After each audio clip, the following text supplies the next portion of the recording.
everybody, and welcome to this episode of the Game Zone Canada. I'm your host, Marc Power. And since it's been a while since the last time I saw you, happy belated Canada Day to all my friends here in the north, and happy belated Independence Day to all my friends down south. Now, this month, we're going to be talking about a show that, in hindsight, maybe I should have waited until December to talk about it, because there's some elements of Chinese gift exchange, or Yankee swap, whatever you want to call it.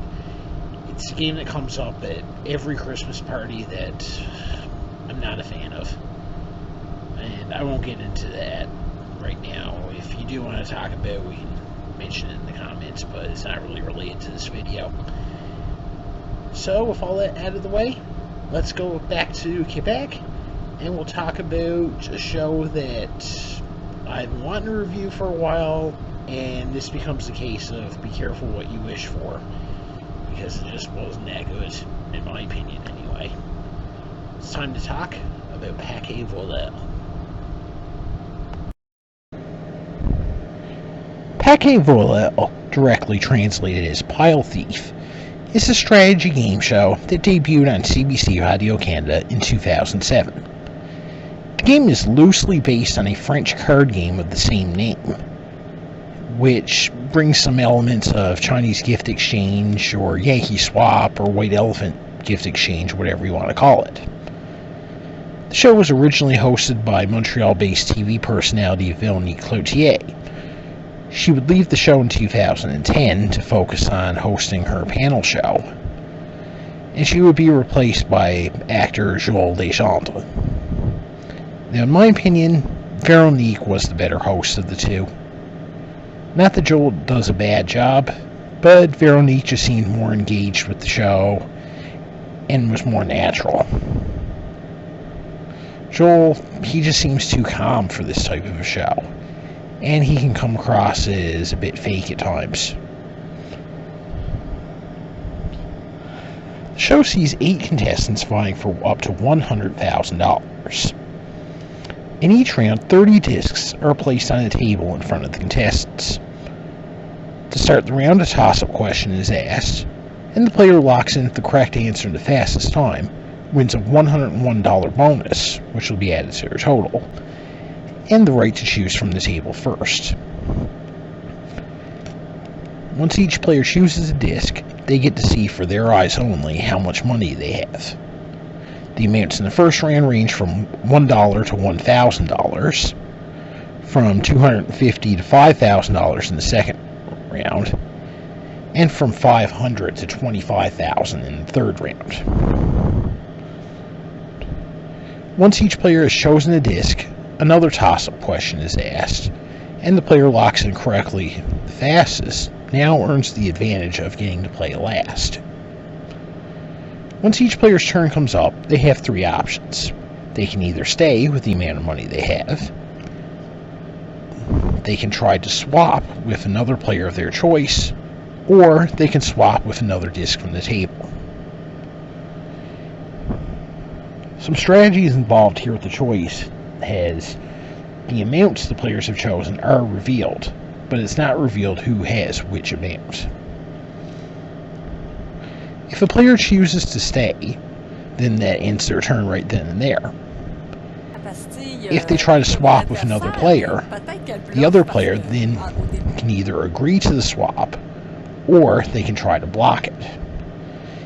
If they go for a block, they're asked a multiple choice question, and if they answer it correctly, then they block the steal, and now the first player must either stay with what they have, or take a new disc from the table. After a successful steal, the victim of the steal, so to speak, gets the thief's disc and can choose to either keep it or they can swap it for a new disc from the table. When swapping for a new disc from the table, a question is asked, and if they answer it correctly, they then get the right to pick a new disc. But if they get it wrong, they have to stay with whatever they have. If they do successfully end up trading for a new amount from the table, the amount they're giving up is revealed for everyone to see. However, the new amount is not. Once each player has played their turn, all the players reveal their discs. The winner of the bonus gets to add that amount to their total, and the 4 highest scorers advance to round 2. Well, the 4 that are eliminated do get to keep whatever amount they're holding as a consolation prize. Round 2 is played in the same fashion with the remaining 4 players, but only the top 2 advance, and like I said before, the amounts range from $250 to $5,000, and the bonus question at the beginning of the round is now worth $501. In round 3, it's the same thing with the final 2 players, however the bonus is now $1,001. The money amounts are increased to between $500 and $25,000, and of course, because there's only 2 players, the amounts they're holding are not revealed at all, because it would just be too obvious. Whoever does end up with the most money moves on to the ultimate round for a chance at $100,000. For the ultimate round, the contestant faces another set of 30 discs, now containing dollar amounts ranging between $1,000 and $100,000. The contestant chooses 6 discs. The amounts the contestant chose are revealed, but it's not revealed which amount is in which disc. A question is then asked. The correct answer will eliminate the lowest value they picked, while a wrong answer will eliminate the highest value. Then the contestant has a choice. They can either elect to keep the total they've won from the previous 3 rounds, or they can gamble and try to pick a new amount. If they choose to try and walk away with the money they already have, a question is asked, and if they answer it correctly, they walk away with this money. But if they get it wrong, they're knocked down to the consolation prize of $1,000.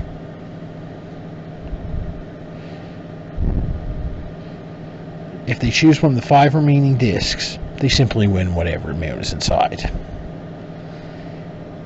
And it seems to me like this final round is just incomplete. Personally, I would rather see something like more chances to eliminate lower amounts or walk away with the main game winnings. More of an element of risk, so to speak. It just seems weird that you have to answer a question correctly in order to walk away with the money that, as far as I'm concerned, you've already earned. I can understand having to answer a question in order to get one of the higher amounts, but come on, the contestant has already been through enough. Ultimately, this is really kind of a boring game, and I'm surprised it's lasted as long as it has. I guess the Quebecois are quirky. Somehow it's been running since 2007, and they're actually beginning a new season pretty soon.